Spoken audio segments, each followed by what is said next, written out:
Welcome to the IT Naturally podcast, where we talk to IT leaders and experts using technology to create positive change. Thank you so much for tuning in. And today is a bit different. Today, my guest is none other than my co-CEO, Richard Gardner. Richard, IT Naturally was built out of a very unique situation. Can you tell us a bit about that story? Hi, Julie, and thank you. I'm really pleased to be on our podcast. We spend a lot of time chatting, and this is a new way of chatting. So, going back to October 2019, I guess it must have been, and Thomas Cook had unfortunately gone out of business, and at the time I was made redundant immediately.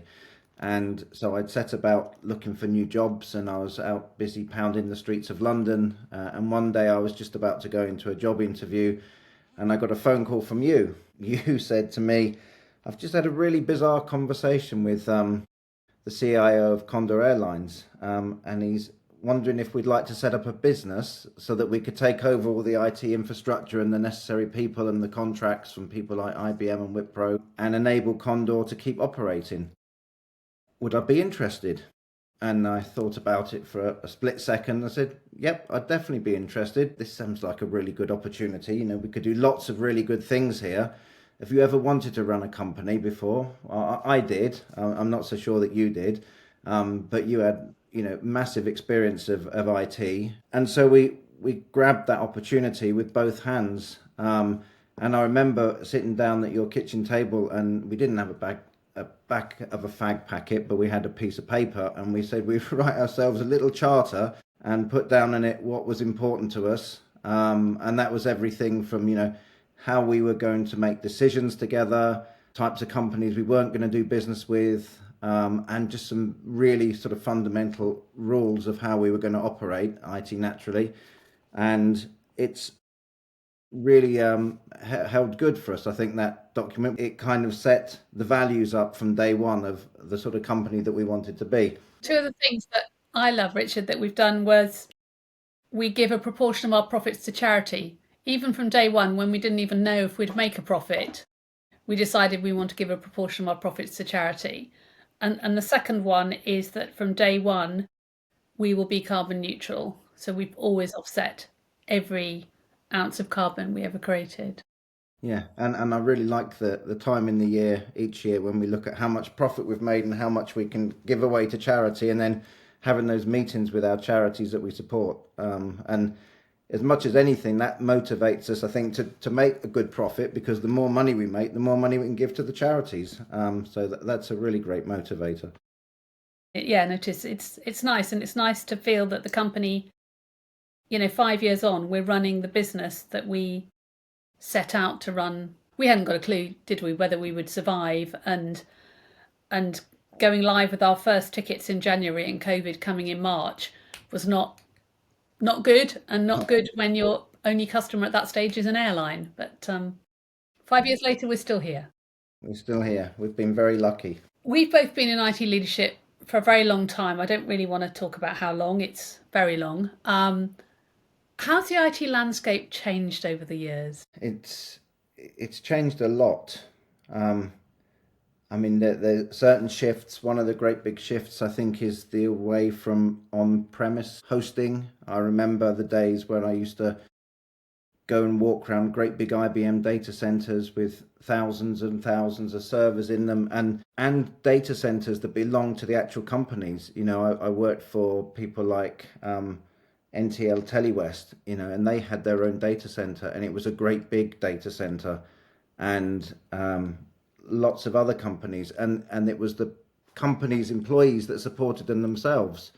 Data center operations was a very large part of what they did, and over time that's obviously disappeared, gone into the cloud a lot, and certainly we've both been instrumental in moving our fair share of into the cloud. Workloads, I think, is the word people Workloads, use. that's the word. Yeah. I was going to say instances, but workloads into the cloud.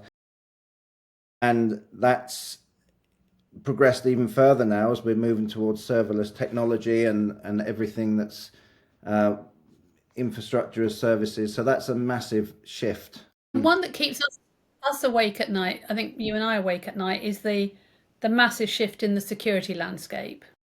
I mean, when we Absolutely. started, there was nobody even heard of IT security. As long as you had antivirus, that's all you needed. And then you didn't really need antivirus. What do I need antivirus for? And I always remember going into PC World probably 30 years, 35 years ago, and it was optional. Do you want to have a McAfee or something on that device you've just bought? No, I don't think I need it. And that's really moved on so far. I mean, it's now probably the single most important thing that anybody in charge of IT should be focused on. If you don't take it seriously, it's not a question of if you'll be attacked, it's a question of when you'll be attacked. We're seeing that these large companies like Marks and Spencers are getting breached, and the smaller you are, it probably makes you even more likely to be breached because you won't have a whole workforce dedicated to keeping you safe. And I guess the other thing is that going back 30 years, everybody had a PC on their desk, not even a laptop, and everything was accessed through a PC. We're now seeing the appification of IT, and everything that you do is available on your phone as an app. Everything's instant, everything's 24/7. There's no shutting down anymore. If you want to do a bit of work, if you want to check up on something, the app's on your phone, and you can do it that way. And how do you, or how do we at IT Naturally ensure that though everything's available 24/7, our team get a really good work-life balance? But we absolutely make sure that our team knows that they're not expected to work 24/7, any one particular person. Where there are functions that we need to fulfill 24/7, we have teams of people. So some people work, some people sleep, they work on shifts, they hand over. So we provide the service 24/7, but absolutely when somebody shuts down their machine, goes home, we truly encourage them to stop thinking about work, to make sure that they've got plenty of other things in their life that are going to fulfill them. And a couple of things we do, I think, which I love, is we have no meetings between 12 and 1 to allow people to actually be able to walk outside or get some fresh air or eat their lunch.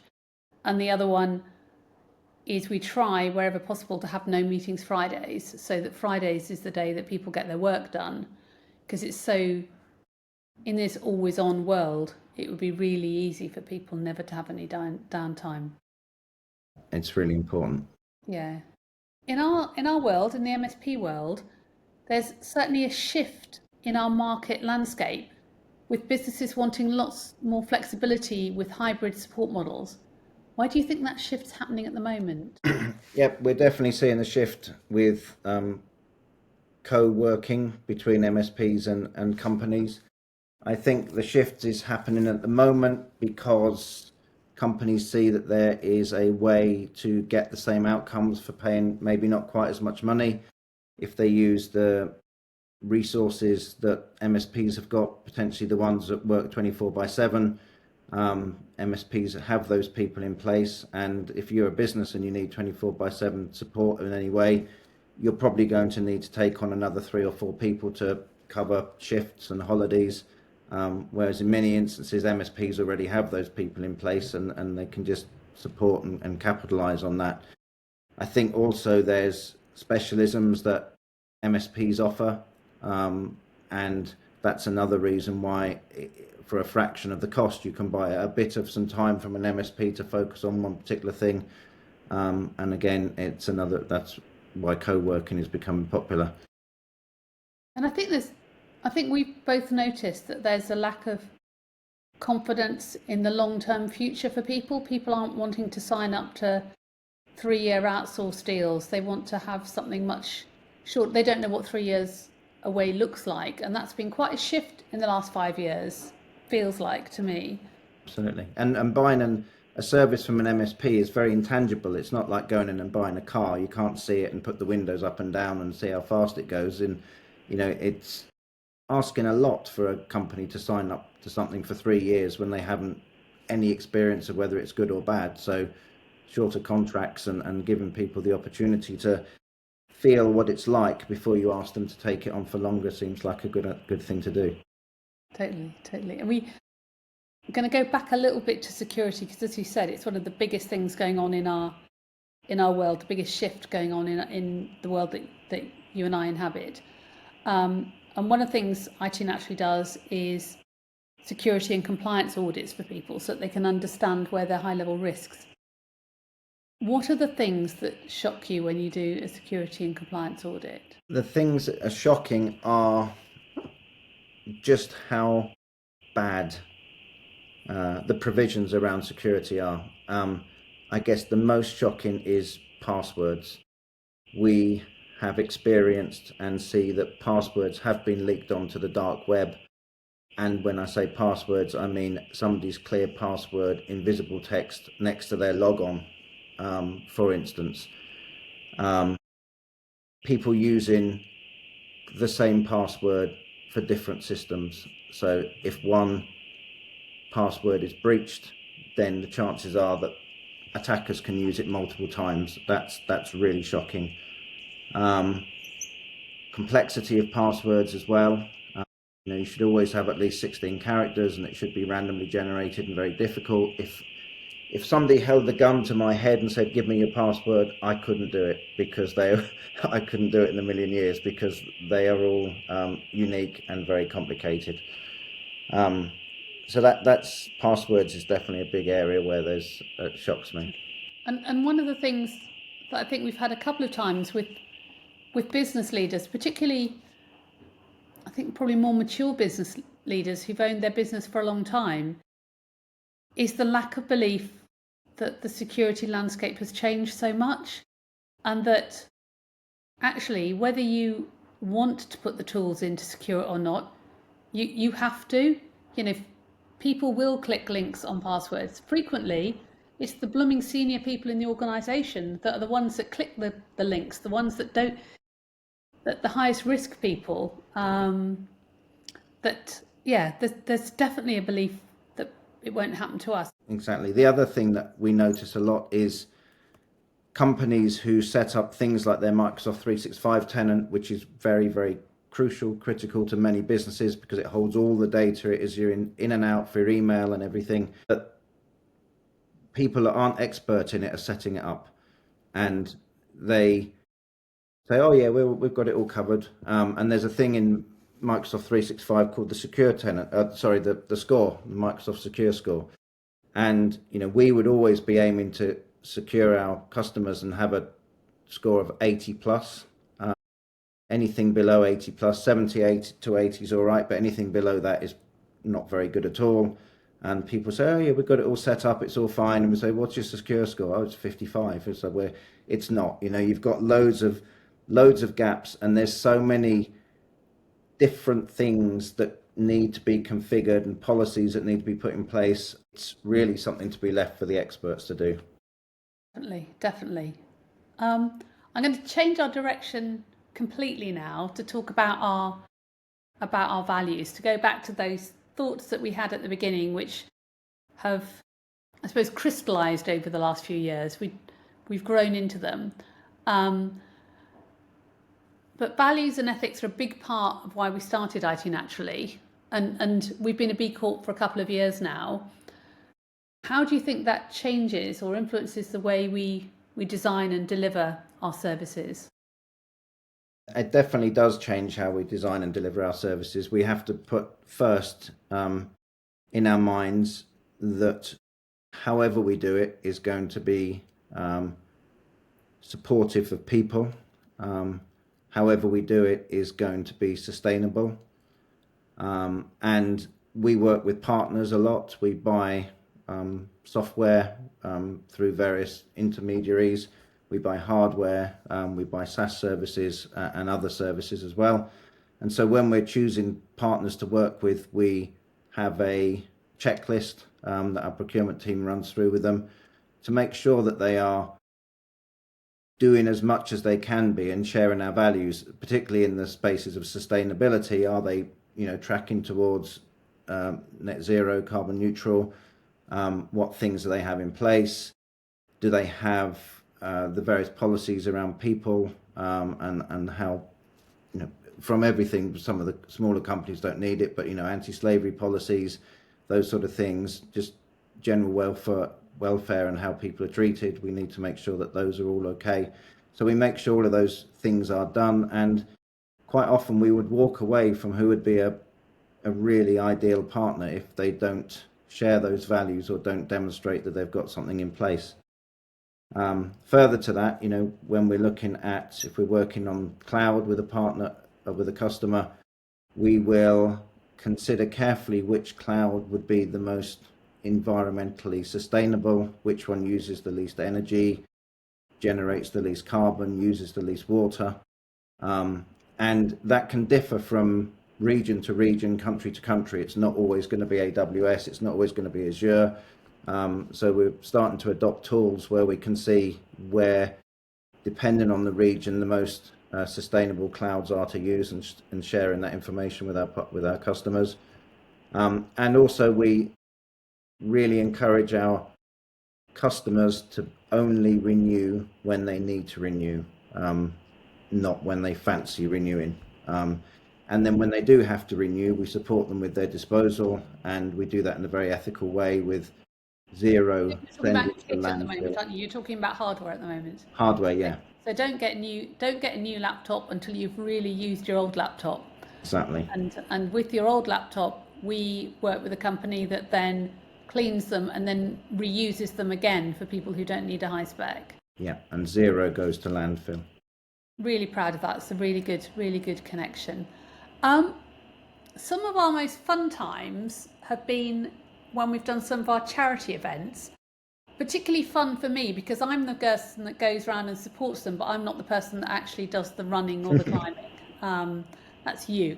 Do you want to talk a bit about the Yorkshire Three Peaks or the Great Eastern Run? Yeah, so for one of our charities, Little Miracles, we did the Yorkshire Three Peaks. I think it's probably about 10 of us chose to do it. And we drove up from Peterborough one weekend and stayed in a hostel. Well, everybody apart from Julie. Julie had a Stayed in a four-post bed really nice somewhere. hotel. A really nice hotel, and I had a four-poster bed. I didn't book a four-poster bed, but it was quite pleasant when I knew everybody else was in a hostel. To be honest, I did But pay for it. so we took on the three mountains, and Julie, as she said, was there with her tuck shop, which was the back of her car, which opened up, little estate, and there was everything in there from chocolate bars, crisps, sandwiches, water. And Julie was very great. And as we went from every peak, Julie would move the car around, and the tuck shop would open, and everybody helped themselves to whatever it was they needed to keep going. And that was really enjoyable.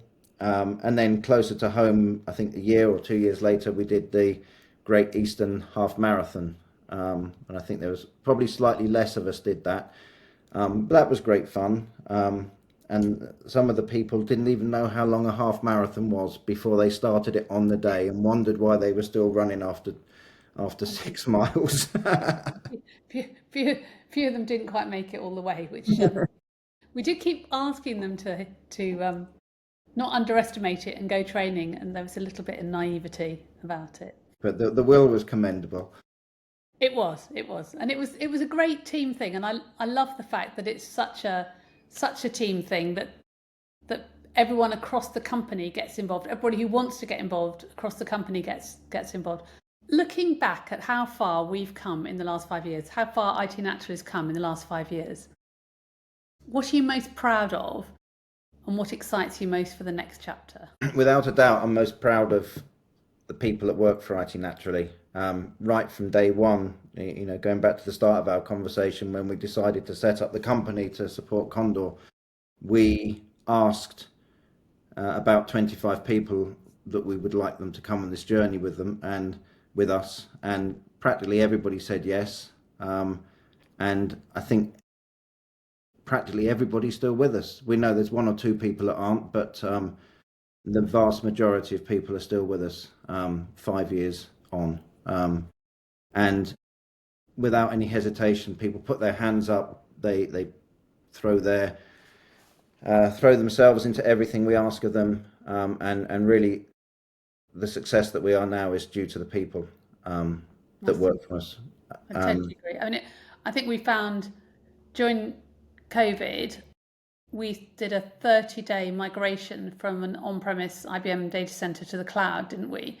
And we were asking people to move workloads on Saturday, Sunday, Monday, Tuesday, day after day after day. And we said, do you need a day off? Do you need to do, do you need a break? And it's like, it's COVID. What else am I going to do? And it was amazing. And it really made a massive difference to our customer, because we had to close down this data center or they'd have to renew. And they did not have the money to renew. And IBM were not going to give them any flexibility. And it's still like that now. You know, we run 24/7. We manage incidents and major incidents. And when something is needing to be done and it's taking longer, we all know what it's like. We've all been in IT. Oh, please just find the root cause. Please just happen upon the right thing to fix it. Nobody gives up. Everybody stays stuck in, stays cheerful as well. You know, it could be grumpy and working on it, but there's a great sense of camaraderie, and it's really nice to be part of it. So one of our values is playful. What does it mean to you that that's one of our values?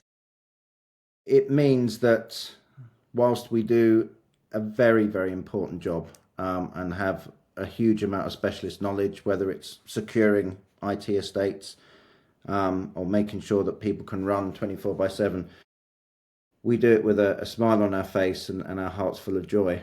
And you know, it can be stressful at times, but if you can throw in a little bit of playfulness once in a while and try and keep it lighthearted, recognizing that you're doing a very important job, I think that's what it means. Cool. Thank you. Thank you. And I'm going to see if you found an answer to the question now. What's the weirdest or funniest thing that's ever happened to you in an IT job? So the weirdest thing, it's not that weird to be honest, but when I was first out of university and I was working for Ford Motor Company, I was very, very fortunate to be involved in the development of some software to track prototypes. And I had the opportunity to go to Detroit as the European representative of this. I was about 24, 25 years old. And I remember my boss at the time calling me into his office, said, I need to talk to you about your trip to the States. I said, okay. I went in, sat down. He said, have you ever been to the States before? And at the time I hadn't. And he said, I've got 2 bits of advice to give you. I said, okay. He said, number 1, get a hire car so you can cross the road, because you won't find a way across the road unless you drive it. And number 2, your per diem for food and drinks and stuff is $100 a day. And this was back in 1994 or something like that. And I'd never been to the States, so $100 could have been $1. It didn't mean anything to me. But when I got there, I did find that I definitely needed a hire car to cross the road. And for $100 a day, I could live like a king, because that was a lot of money then. And I guess it's probably a lot of money now in America as well. So that was quite bizarre as a young guy going to America. It's been a real pleasure to do this episode together. A bit strange, but It's a bit really strange. enjoyable. And just as a reminder for anyone, if anyone's interested in finding out more about outsourcing their out-of-hours support, or if you want to get smarter with your cyber, we've put together some free playbooks that can help with that. And we'll have the links for both of those in the show notes. And we'll also pop in our LinkedIn details so that you can connect with us. And do please put in a note saying why you want to connect with us, because like most people, we get an enormous amount of connection requests. So please let us know why you want to connect. But thanks so much for joining me and Richard today. And if you've enjoyed this episode, please subscribe so you don't miss the next one.